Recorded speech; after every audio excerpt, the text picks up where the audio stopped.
పసుపు అలంకరించి గుమ్మాలకు బొట్లు పెట్టుకుని ఇంటి ముందు చక్కగా ఆవుపేట చేత అలికి రంగవల్లులు దిద్దుకుని ఇరుకు పొరుగు వారిని చక్కగా బంధుమిత్రులని పిలుచుకొని చక్కగా తోరణం మామిడి తోరణంతో ఇంటిని అలంకరించుకోమన్నారు.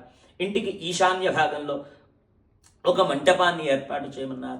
ముందుగా పసుపు చేత గణపతిని చేసి ఆ గణపతికి అయ్యా ఈ రోజున అమ్మవారి యొక్క వ్రతాన్ని చేసుకుంటున్నాము, ఎటువంటి ఆటంకములు కలగకూడదు అని ముందుగా పసుపుతో గణపతిని చేసి గణపతి ఆరాధన గణపతి పూజ చేయమన్నారు.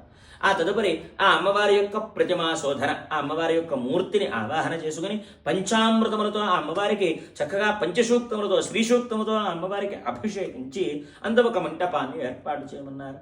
ఆ మంటపం మీద చక్కగా తండులములు కొద్దిగా బియ్యము వేసుకుని కలశ స్థాపన, అమ్మవారి యొక్క కలశాన్ని ఆ మంటపం మీద స్థాపన చేసి ఆ అమ్మవారిని ఆవాహన చేసి సంభవద్భిర్ద్రవ్యై, మనకి ఏవైతే సంభవించినటువంటి ద్రవ్యములు ఉన్నాయో అరే అది లేదే ఇది తగ్గిందే అన్న భావన కించిత్తు కూడా ఉండకూడదు.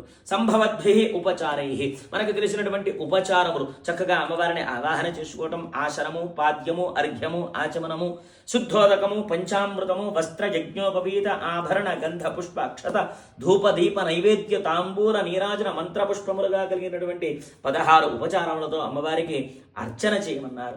సంభవత ఆచార నియమేన, ఇంటి యొక్క ఆచారము నియమము సాంప్రదాయాలని అనుసరిస్తూ చక్కగా ఆ వరలక్ష్మీదేవి యొక్క వ్రతాన్ని యథావిధిగా ఆచరించమన్నారు.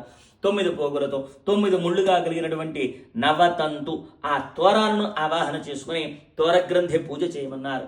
అమ్మవారికి చక్కగా వాయన దానం ఇవ్వమన్నారు.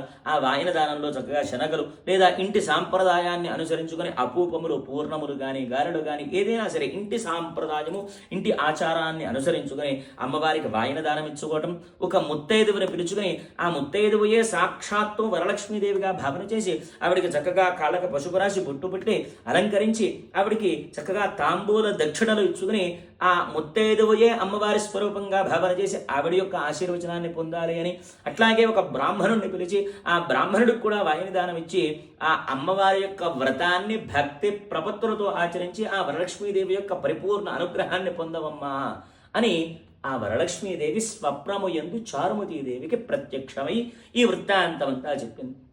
ఆ చారుమతీదేవి వెంటనే నేల మీద పడి ఆ వరలక్ష్మీదేవి పాదములను తాకుతూ నమస్కరిస్తూ అమ్మ తప్పక ఈ వ్రతం ఆచరిస్తాము అని ప్రతిజ్ఞ ఆన చేసి తలపైకెత్తి చూసేసరికి అమ్మవారు అంతర్ధానమైంది, అదృశ్యమైపోయింది.